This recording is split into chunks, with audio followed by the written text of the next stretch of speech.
no? Ang paborito mong yakapin, mga una na mahirap nang hanapin. Sabi sa'kin ng mga kaibigan kong matas, kung na daw kitang nahabulin, napangiti ako tumingin sa salamin.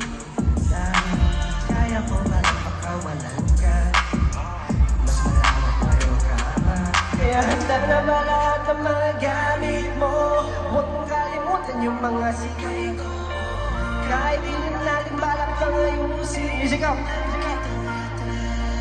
Kung saan ka masaya, kung ka na magkakalaya ka na, may pagmamalaki kita, buo ka naman sa kanya.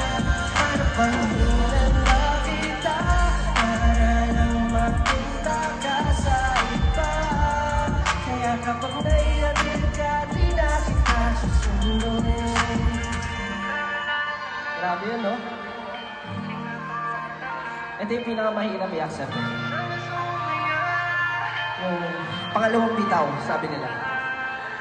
Pinapalaya kita, tulad mo lang na lang ang pansinan ka pag-uwi. Sinusungitan ka pag gusto ko hindi na iniiwasan na laruan. Pero laging sumusunod lang, higit matala mo, di mo kaya na magaling.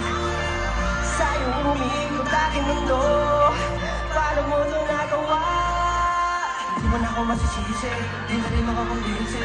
Di na kita kaya pangunin, di mo na rin kailangan pangaminin. Kaya halika na, ihahatid na lang kita. Kung